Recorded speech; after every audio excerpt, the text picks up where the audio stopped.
the match between Lucy and Mimi should be over. Mimi's unconscious. Doesn't look like Lucy can fight anymore.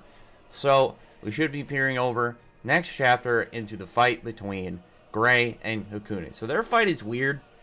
When it came to Lucy and Mimi, for the most part, like, it was something you could actually kind of build the idea around, because like Mimi didn't have anything that was too much for like somebody to really deal with. For the most part, Mimi's spiritual art was just like manipulation of her own body and what she could do. You know, these absurd physical strength, absurd like stability, durability. See, apparently levitation, but nothing that was crazy. Like, same thing with Yoko. Yoko's wasn't that crazy with her moveset. You know, she's summoned a bunch of yokai. She's got her essentially clones. I mean, you know, she had her Shikigami kind of like doubles to help mitigate damage and stuff, as well as she could fly. And then, you know, yokai buff herself. Whereas Hakune, we don't know how much Hakune's moveset really expands to, but we do know her, you know, her spell diamond effect. Well, spell. The spiritual art technique diamond effect. And that one is just dangerous by itself, because that's like a one-shot ability. Not entirely, but, I mean, if it gets on you, you're probably done. Because I would assume that she's just going to continuously keep freezing you. Even if you somehow get away, and, like, maybe the attack gets on you, there's going to be a period of time between getting hit by it, and then somehow trying to figure out how to, you know, to undo the ice, undo the freezing, and the effects of it. She's just going to probably, you know, continue onward, because she's going to be fine, and she's going to continue freezing whoever she's against. So, with that comes, how is Gray going to handle that? How is he going to combat it? I know he's going to have his advanced magic. I'd really like to see whatever Gray's transcendent type of magic is, whether it's, like, better, bigger ice makes, faster, a new hacks ability. I'm actually very in belief that he's going to, like, it's going to be something to do with his devil slaying. Because one thing that was brought up, obviously, in the last arc was during his fight with Bixlow, Freed, and Evergreen, is that he was using his devil slayer side, the demonic side of his power, without using the ice. It was just using that demon aspect. It would be like Natsu using, you know, more dragon abilities rather than just his fire. Like, you're not using fire, just using the dragon physical strength that he had. Because, I mean, like, Gray essentially just did that. Like, he just mauled them. There was no crazy techniques. It was just running numbers, throwing hands, essentially. So, it just tells me, like, maybe Mishima is setting something up like that. Like, maybe what we'll see is a new Gray form in the next chapter. You know, a progressed version of his devil slaying form.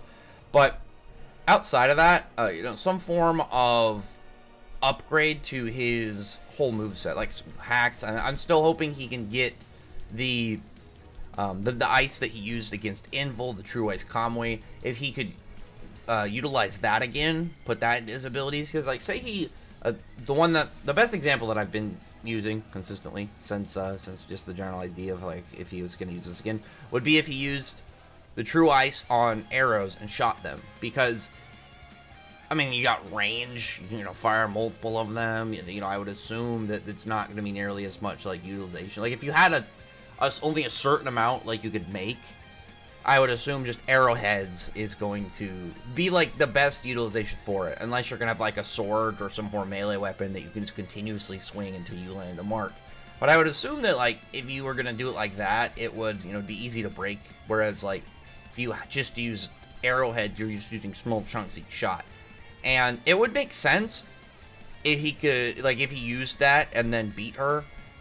You know, there's going to be a bunch of variables in there, because, you know, there has to be more than just he pulls out, like, True Ice Kamui arrows and then shoots her and he wins.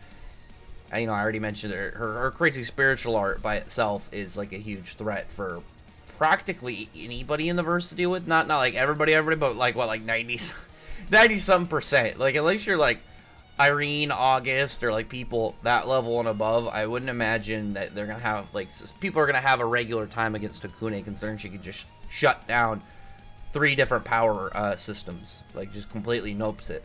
So, but if Gray used that, what we do know about the True Ice is, you know, you go back to the fight with Gray and Invul, is ice users, it's irrelevant if you have resistance and immunities, durabilities to ice-based abilities to cold-based abilities. It completely just bypasses that and freezes you regardless, using the true essence of the cold to weaponize this super, essentially super cold, pretty much, this absurd broken ice.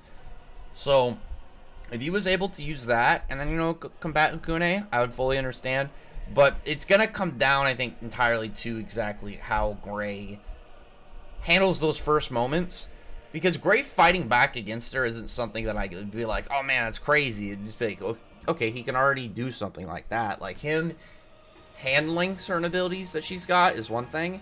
It's really going to just determine, like, if he can, just not getting hit by this, not letting this go near you. And obviously, like, this is a rematch, so she's not going to have the element of surprise when it comes to that ability.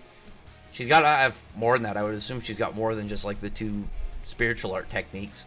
But I'd be really surprised if she has anything more dangerous than her diamond effect. Just because, like I said, it completely shutting down powers. Because if you look at, like, how Gray was able to, consume the, not consume, but really kind of, like, deal with the True Ice Comway. I was going to say consumes because he eat it, but like, that's not what happened.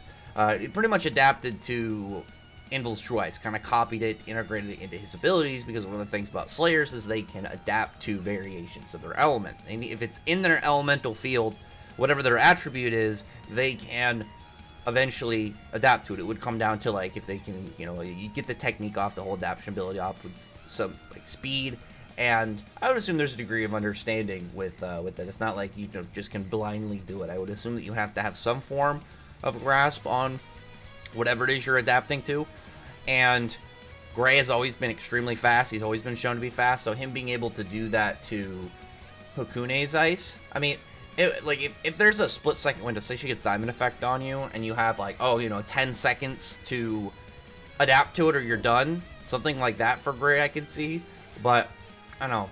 Outside of that, like, I don't know if he's just gonna have to, like, counteract every single, like, particle of ice that she throws this way. Like, she uses Diamond Effect. He does some big AoE flash freeze. The attacks maybe to cancel each other out. But it's going to be a really interesting match, just based off the fact that Gray is going to have to figure out a way to deal with Diamond Effect. Again, with Mimi, it was, how is Lucy going to just generally combat her? There wasn't anything that crazy in fighting Mimi. It was just mostly a fight. There was nothing that she had to just fundamentally avoid in order to even fight her in the first place. Whereas Hukune, fighting her isn't the big problem. It's, at least right now, primarily her Diamond Effect, because that's something that, again, that if you get hit by that, you're done. Like, it's gonna put him down. And I know Gray's gonna be smart enough to just stay away from it, not get hit by it, avoid it, take distance. And that's one of the things I liked about the archery aspect. I've always really liked Gray's archery panels, but him having distance, with archery, if he decided to open range between them, it'd make a lot of sense, because he's not going to want to let her get close to him so she can use any of these, broken abilities, whether it's Diamond Effect or anything that we haven't seen yet. I would assume that she's going to use, like, a couple new techniques throughout the fight. My hopes are, though, it's going to be about a 2-chapter fight. I really am hoping we get a 2-chapter fight. Lucy vs. Mimi was like a chapter and a half, a little over a chapter and a half, I'd say, just based off of chapter 82 as well. But the stuff with Gray and Hukune, I personally think it's more interesting based off the fact that, like, Gray has the hardest opponent out of the Moonlight Beauty Gods, and not just because, like, Hukune seems to be the strongest. Again, it's the effector of ability is dangerous. Anything that is, like, you can fight him, but if you get hit by, X, Y, or Z, you're pretty much done, is a dangerous fight, automatically. So, Gray's got his hands full. I'm sure he'll pull out the victory, but, the obvious variable in that is, how is he going to do it? So, I got my fingers crossed for this next chapter. I would really, really like to see Gray's Transcendent Magic and how exactly it's utilized. Whether it's just, like, faster ice make, maybe more precise ice make, a higher level of his Devil Slaying, a new Hacks Cold ability, if he can, I know a lot of people will bring up, like, freezing time. I actually would be pretty okay with that. Like, one, I would love that because it'd be really crazy for him to have, but at the same time, it would be a really good counter to, the Diamond Effect if he could just freeze it and say nope. And on top of that, it actually wouldn't be that crazy, considering that, like, The people that for sure would be above Gray, I mean, you know, people that, like, you know, say, like, you know, be like Xerath, Selene, anybody that's, like, really crazy is either going to already be able to deal with that against someone like Xerath, who could, you know, stop time, do stuff on his own, or a character, you know, people like Selene, people who are way above Gray, who, despite, like, if this is hypothetical that he would gain the ability to freeze time, be like, he can freeze time, but then what? He can, even with time frozen, he wouldn't be able to damage somebody like Selene or Alderaan or any of these people, so it actually would be somewhat balanced. It would really just depend on how it works if Gray gets something like that. My big fingers crossed hopes are at like a higher level of his Devil Slayer and the True Ice Convoy, but I'll take something crazy like quote unquote freezing time, whether it's like actual time freezing or if it's like how Esdeath, literally like the idea of freezing time. So we'll see how that goes. It's gonna be, what's today, Thursday? It's another 12 days until the next chapter, so it's gonna be a bit, but at the same time, it's a hype one. Luckily we didn't get anything at the end of chapter 83, so what goes on in the next chapter, we're gonna, see how the motion of that fight is going or is about to go as soon as the next chapter opens up, I would assume. Anyway, other than that, though, comment below, thumbs up the video, but friend, like button, subscribe button, and check out my other videos. But than that, I appreciate everybody's already subscribed, and I thank you all for listening. Bye.